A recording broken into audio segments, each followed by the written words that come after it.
an effort to better understand why we saw that extraordinary movie, Night and Fog, yesterday, and that equally extraordinary movie, Against Again, this morning. We have the great fortune of having a distinguished speaker. To introduce that gentleman, I'd like to introduce to you another member of the Human Relations Committee, a member of the 10th grade here at Gilman, Mr. Robbie Brewer.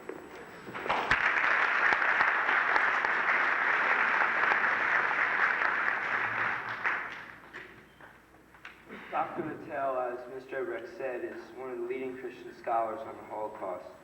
He is currently professor of religion at Temple University and has served since 1958 as consultant on religion and higher education to the National Conference of Christians and Jews.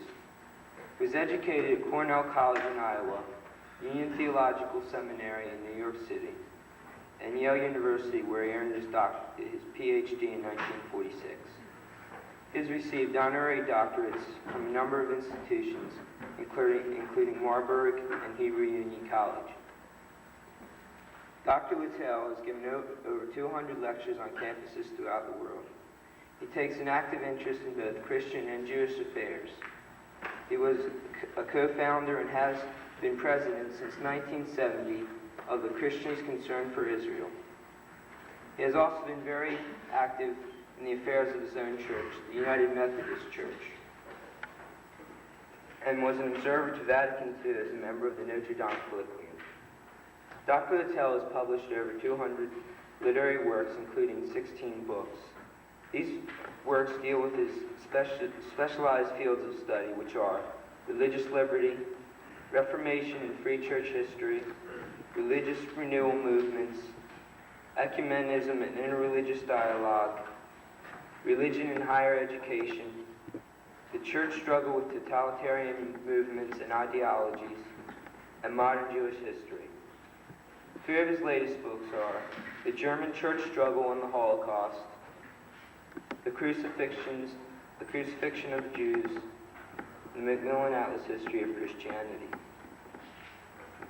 Dr. Littell will speak on the meaning of the Holocaust. Now, Dr. Littell.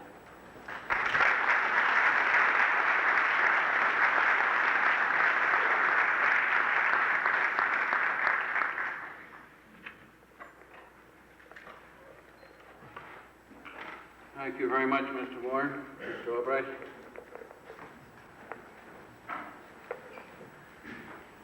I count it a privilege to be here today, although the subject which we agreed upon is a very difficult and a very sensitive thing for any Gentile, particularly, I think, a confessing Christian, to handle. The first question which surges upward is, who has a right to speak of such things? Now, you have just seen Elie Wiesel, who is the outstanding poet of the Holocaust, and you see that he has a bona fides. He was born and was a little boy in Szeged, which he visited later, as the film relates.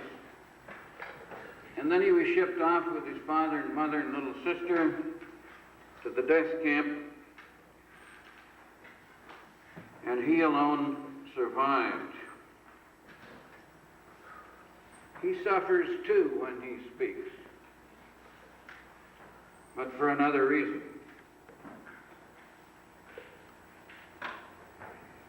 My truest sympathies lies with those who do something which is fraternal and constructive.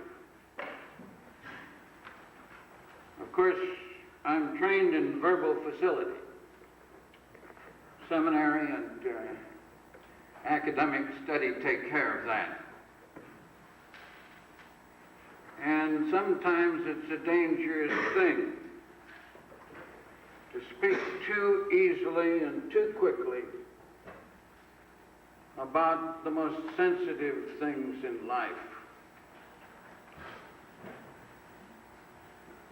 A very dear father and God of mine once said to me, "The honest man stutters sometimes."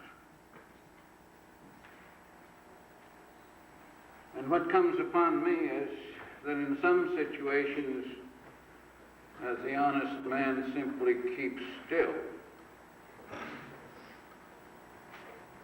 In the presence of the dead, in the presence of suffering beyond measure, silence is at least a respectful tribute.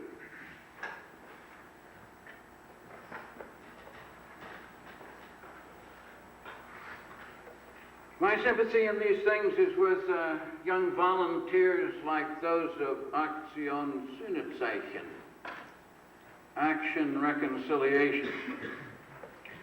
Action Reconciliation was founded in 1957-58 by an old friend of mine, Dr. Lothar Kreisig, who had been one of the Christian resistors to Nazism during this dreadful period of the Holocaust.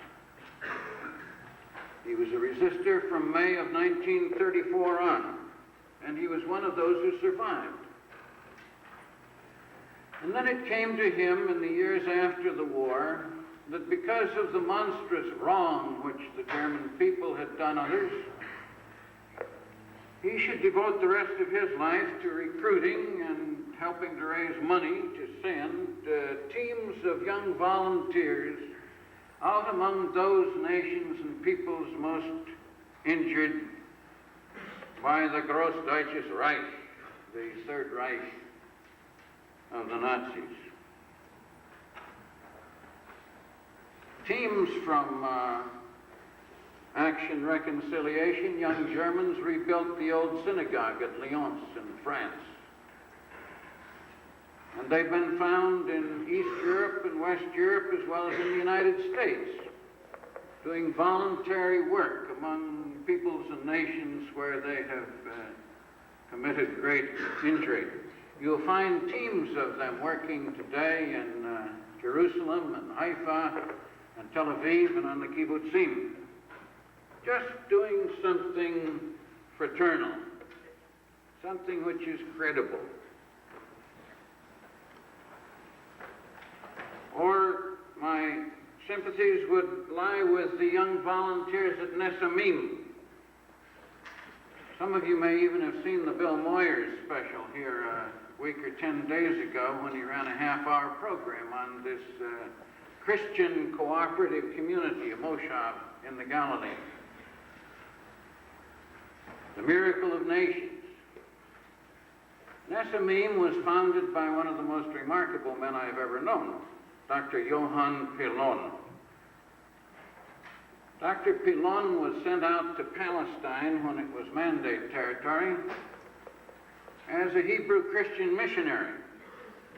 He was representing a very conservative Dutch church, and his business was to convert Jews. He's a regular old-fashioned soul grabber.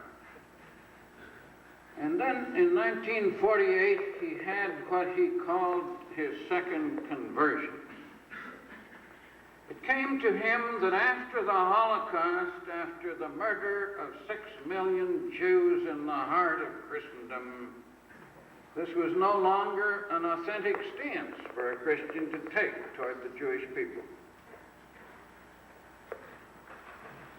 In 1948, the young survivor nation was making its first fight for survival, the first of 4 wars, any one of which might have been fatal and precipitated another Holocaust. But in the first, then, he and his wife committed themselves to give up the passing out of tracts, to give up the triumphalist definition of the Jew as someone to be an object of Christian patronage or preaching. And he set out to recruit young volunteers to help build up the land. The first work was the development of a magnificent rose cultivation program. They developed these Baccarat roses, 30-inch stiff stems, which they now ship all over Europe.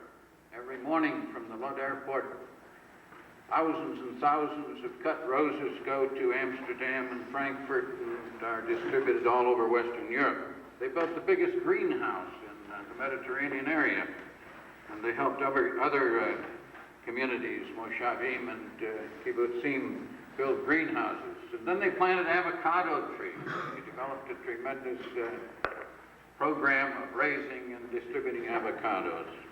They didn't pass out pamphlets anymore. They didn't stand on the street corner and preach. They simply did something credible and fraternal to help build up the land. Now if you go to Nesamim, which is a neighboring community to the kibbutz of the ghetto fighters, Lochamei HaGhettoot, about 12 miles north of Akko, you will find dozens of young Dutch volunteers with some Americans and some Germans and some from England being there, being constructive, not verbalizing, but acting in a meaningful way. For who can speak?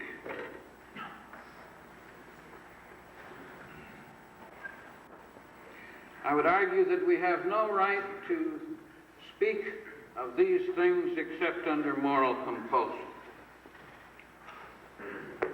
The prophet said one time, "When I say I will keep still, then there is, as it were, consuming fire shut up in my bones, and I am weary with forbearing, and I cannot contain." And I know Elie Wiesel, and I know that many times he has wanted just to keep still in his own grief and memories. But he's under compulsion to speak, because he can tell a story about an event which in human history is of the measure of the Exodus, or the giving of the law at Sinai, or the first return from the exile, or the destruction of the Second Temple. And so he can't keep still. He has to speak. And actually it was Elie Wiesel who helped me over the hurdle on the second thing to be said about speaking at all, beyond the moral compulsion. And that was through his book, The Oath. If you're going to read his writings, first you must read Night, which significantly contains the most powerful crucifixion story in contemporary literature, and more significantly yet, written by a Jew, not by a Christian.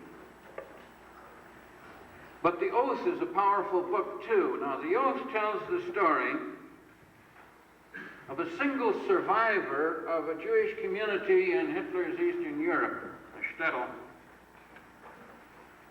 By some mischance, all of his family and all of his neighbors are taken off to the death camps, and he alone survives and escapes. And he takes a vow that he won't speak of what he has seen, because if he should utter these words, then Almighty God in his wrath and righteousness and justice would pull down the pillars of the universe.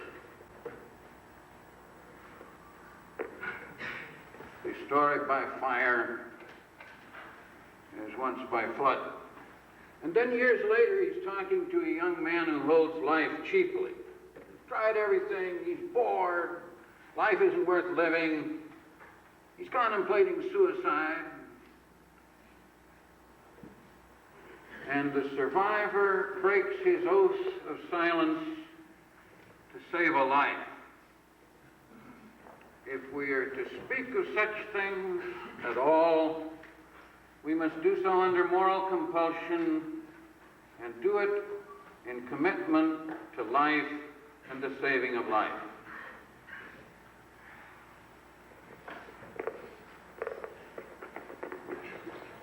Now I see two massive problems which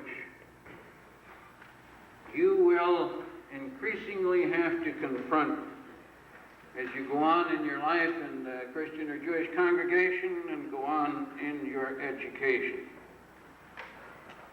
And in some measure, under the auspices of your Committee on Human Relations, perhaps those confrontations begin today.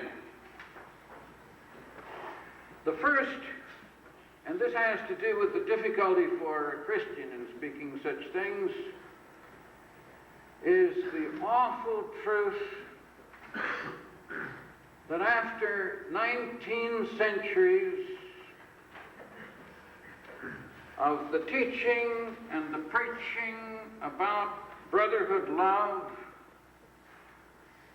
about love which is greater than faith or charity, it was possible for 6 million Jews to be murdered in the heart of Christendom by baptized Christians. Oh, I know today everybody says they were pagans, the Nazis were pagans, the Nazis were neo-pagans. If we'd said that 40 years ago, it would have been authentic. But Adolf Hitler died a Roman Catholic, unrebuked, let alone excommunicated. Hermann Goering died a Protestant, never rebuked by the church leaders or his pastor, let alone disfellowshipped. The only ones in the inner circle who had left the churches and said, we are of another breed and another ideology, were Dare and Bormann. For the rest, in some awful way, we who are Christians have to give account. How could it happen that this monstrous and murderous ideology and system would rise in the heartland of the Reformation, come to power, and find following in other nations as well as among the Germans? Nobody wants to talk about that today either. So the first credibility crisis with which I have to live, since I and my father and my father's fathers have been people of the campus and of the church, is the credibility crisis for Christianity.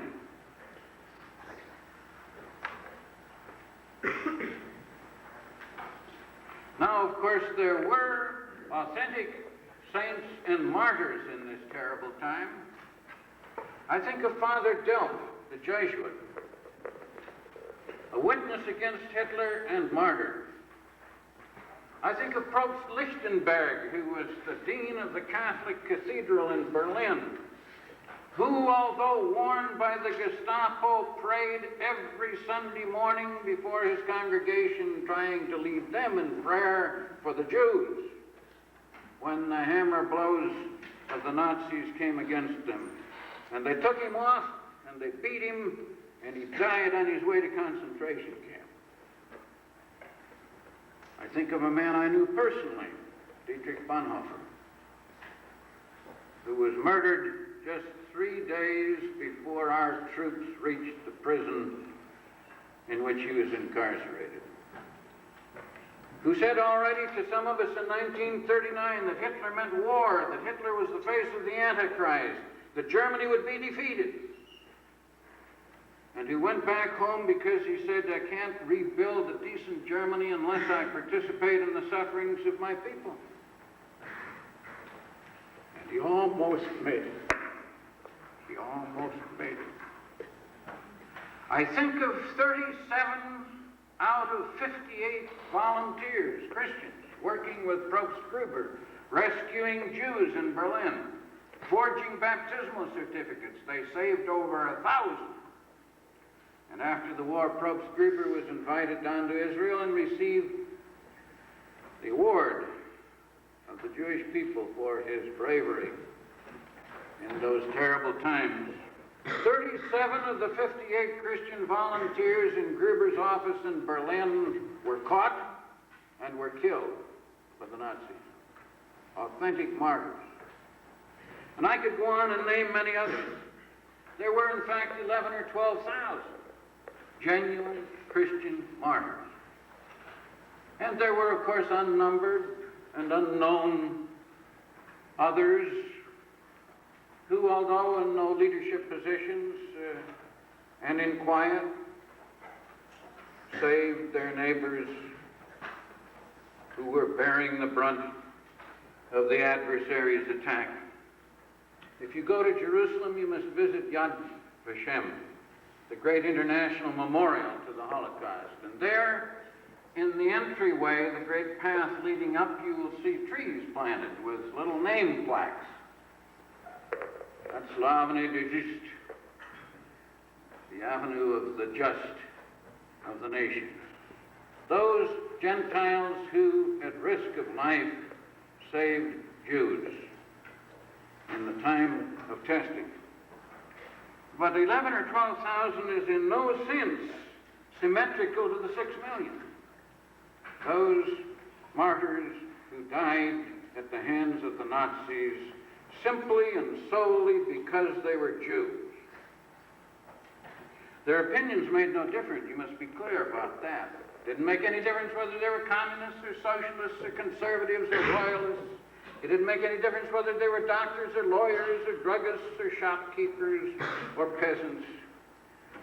The adversary identified them simply as Jews, and for that they were killed in the heart of Christendom. And the second thing which dwells on my mind and heart constantly is the second credibility crisis.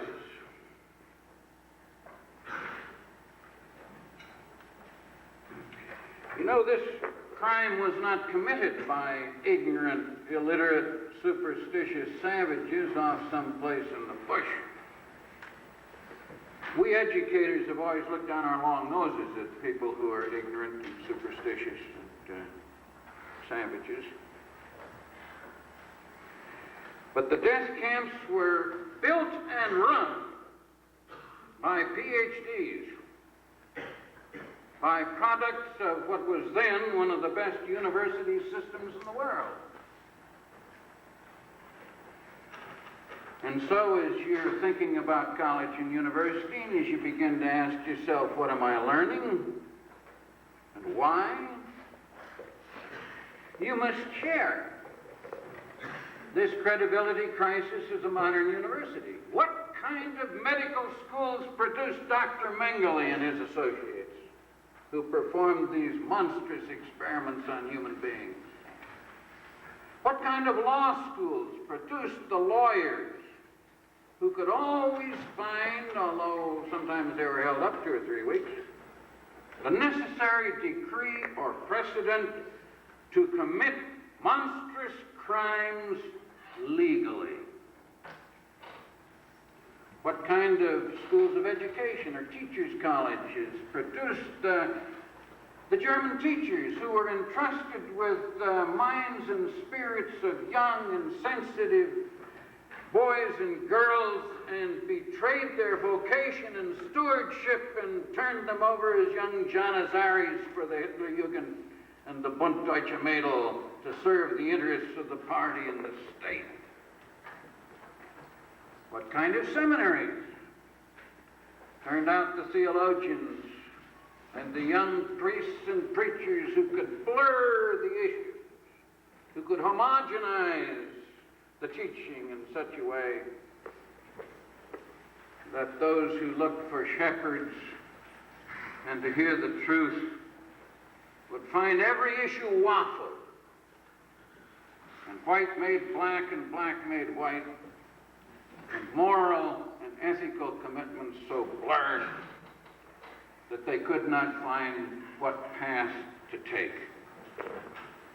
What do the professors profess? This is an interesting question at Temple or Michigan, as well as 40 years ago at Heidelberg and Erlangen. What do we profess? What do we profess in our schools of communication? Of course, Goebbels was the genius of communication in the 20th century. If we're looking simply for technical competence, and here we come to the nub of the matter, The Weimar universities turned out, year after year, hundreds of technically competent barbarians who knew how to do each his thing very skillfully, but who had not studied religion, who had not studied ethical systems and thoughts, who had not concerned themselves with commitment to moral values and to life, which is also part of learning, which is also part of knowledge, which is supremely part of wisdom. True education has to do with technical competence and also with commitment to morals, ethics, and life. And if you have only half of that learning, you may have the PhD. Himmler was proud of the number of PhDs he had in his officer corps. But you are still a technically competent barbarian.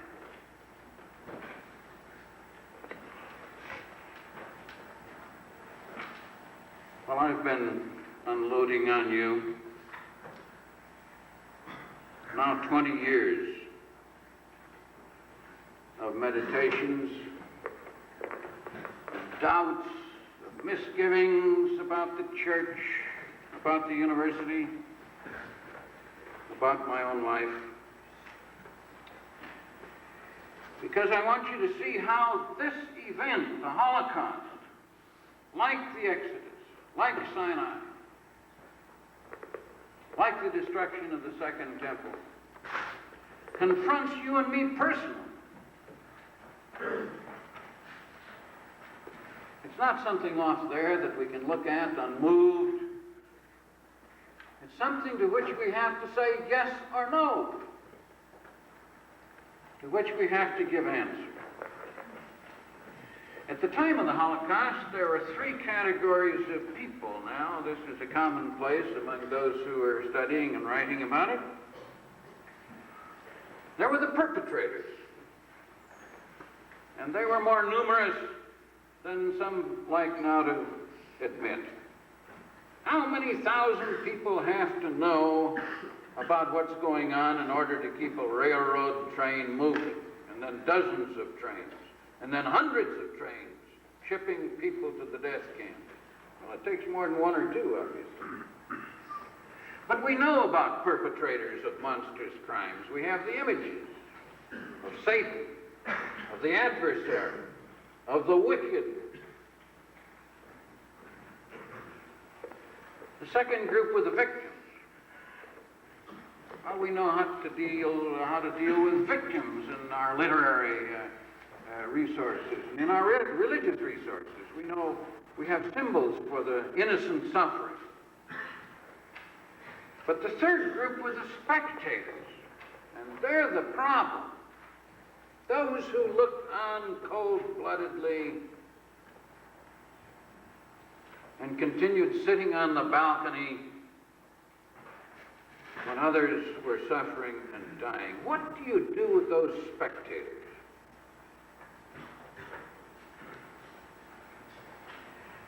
I read some months ago now a report in the New York Times which helped me to understand the spectators.